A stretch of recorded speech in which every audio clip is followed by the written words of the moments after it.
Yeah, I'm Nat Lowrey. I'm currently living and working on the unceded lands of the Wiradjuri Boy-Wurrung peoples of the Kulin Nation. And I also pay my respect to elders past and present. And that wherever we live and walk in so-called Australia, we live and walk on Aboriginal or Torres Strait Islander lands. And always was, always will be Aboriginal land. Sovereignty has never been ceded. I have spent the last 2 or so decades working around this thing called extractivism, specifically around large-scale mining and specifically working with frontline communities, Indigenous peoples in Australia, Papua New Guinea, Chile, Canada, all over the place, particularly looking at Australia's role, our companies, our corporations, and our investments, our aid and trade. So tonight, I'm going to share my screen. The question is, what is extractivism? What does this word actually mean? And I think looking at some of the chats there, some of you are probably pretty familiar, but what I will be presenting is a bit of a 101 overview of what is extractivism. So this is a large concept, and I'd like to sort of take it back to its origins, and the origins of extractivism actually comes from Latin America and this word extractivismo, this discourse which is sort of intertwined the thinking of academics and grassroots activists, including Indigenous communities and Latin America. And here you see here is in Ecuador, where we have Indigenous communities protesting.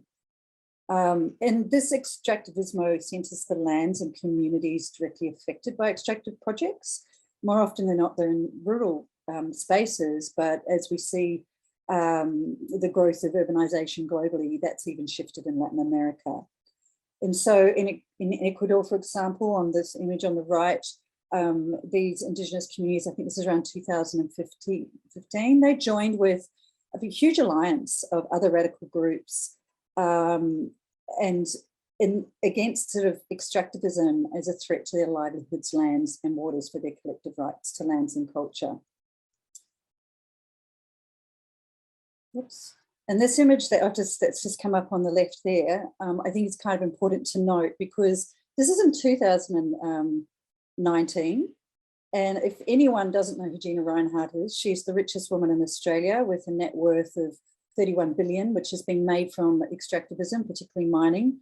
And in this image in 2019, Ecuadorian President Moreno ordered 2,000 troops into her Henring mine, this is the IMBA 2 concession, to clear out 10,000 so-called illegal miners, mainly communities. So these 2 images are very interesting that go together as we sort of begin this conversation about what extractivism is.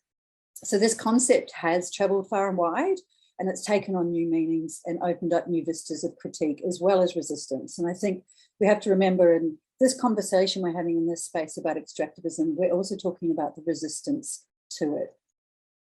So broadly speaking, the concept of extractivism, most people would know, it has 2 elements. One is the process of extraction, and that is usually seen as the raw materials such as metals and minerals. And that top left image is actually the Kalgoorlie super pit on Wongutha country in Western Australia. Logging of forests, that's down in the southern part of Tasmania.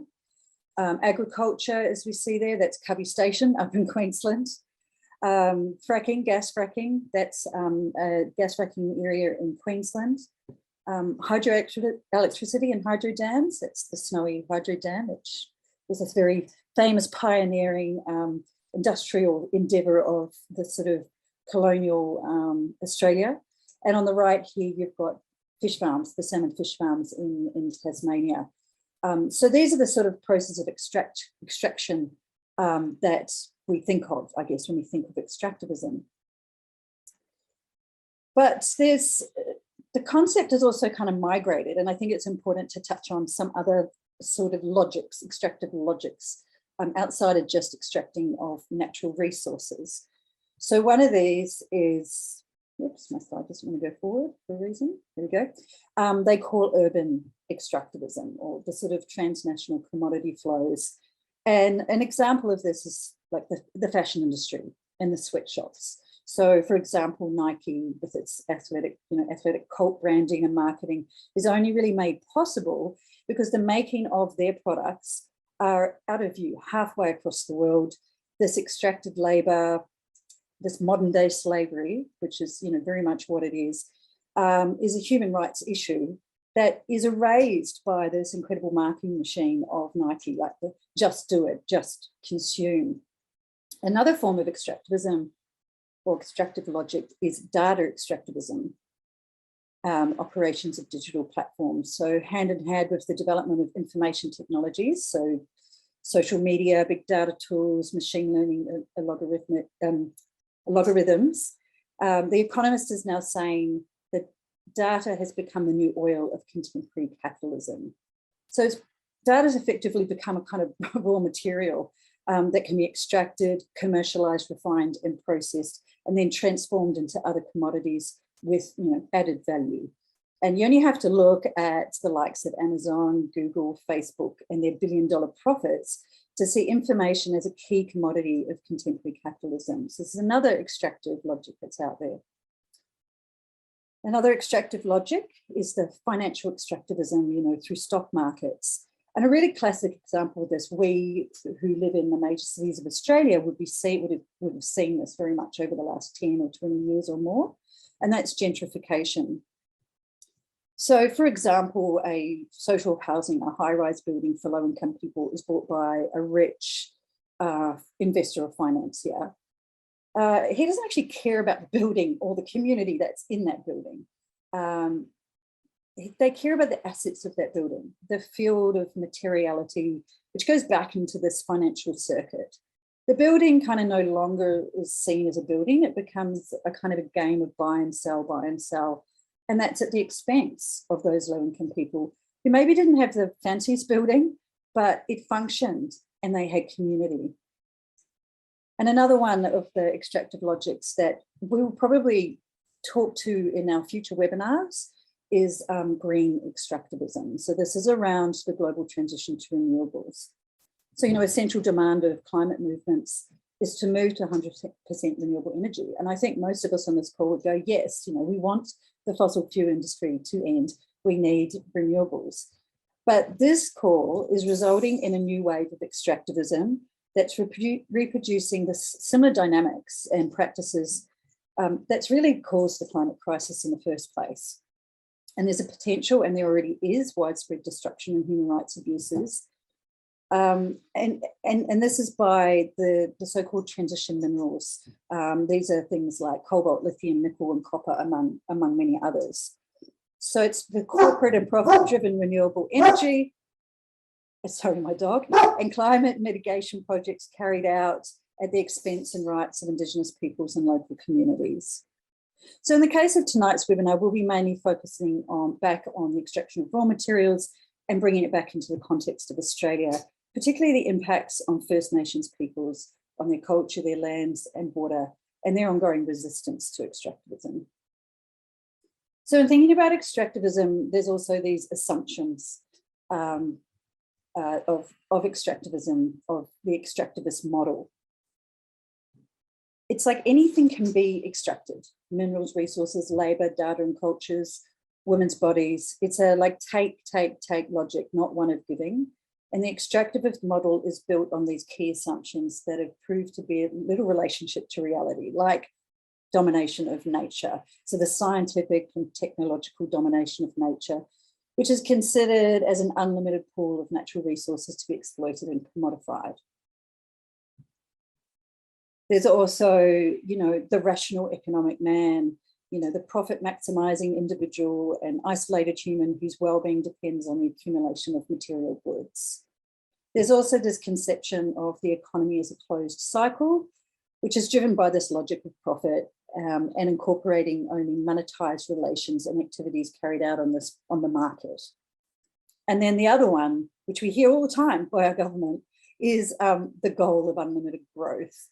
It's like the pillar of social and economic organisation in Australia, in the West, and in the sort of dominating political and economies of the world we're currently in. And so all forms of extractivism are entirely tied up with the exploitation of people. And this brings us to that second element of the concept of extractivism, which refers to the conditions under which the extraction process takes place and actually whose interests it serves. So when thinking about like an economic framework of extractivism, we need to confront and define the multiple social, cultural, economic, and environmental implications it brings. And many of these costs of extractivism is moved across to society as a whole to bear and are not borne by the producer. What are some of the costs and who's benefiting and who's not?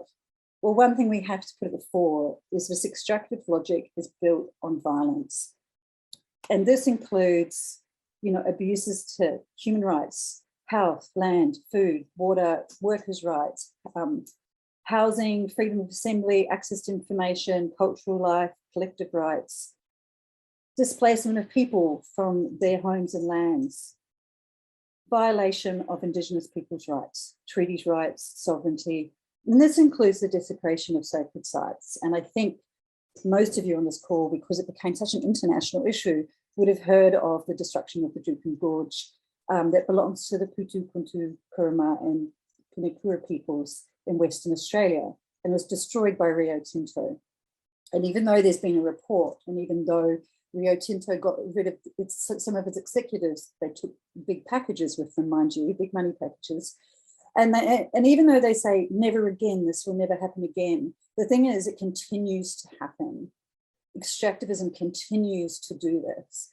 An example of this is 463 applications to destroy or disturb sites of significance to local Aboriginal people in Western Australia by mining companies since mid-2010. Not a single one has been declined. And this is still happening. So even though Juukan Gorge is very important and it's great, it got so much publicity, the reality is there's a whole lot of cultural heritage sites right now across Australia that are about to be destroyed. There's also a failure to implement any sort of meaningful consent processes like free, prior and informed consent with affected communities. And of course, we have air and water contamination, deforestation, biodiversity loss. So in this case, this is the Panguna mine in Bougainville, which has left a huge environmental desecration there, but also created conflict in a civil war where 20,000 people died, once again at the hands of Rio Tinto. And of course, we have air pollution and climate change, we know, with fossil fuel industry. Also, the redistribution of wealth in favour of developed countries, where transnational corporations and the shareholders and country elites, well, they're actually the winners. And that's at the expense of common good and the local communities whose lands are being destroyed, whose lives are being destroyed. And there's criminalisation of human rights and environmental defenders, and that's been increasing over the last 10 years. And if you get a chance to go and look at Global Witness, they have really good reports around the impacts on human rights defenders around the world. Also repression of protests and using the legal system that ends up protecting corporations over local communities. This is another thing that's really big part of this extractivism that we see.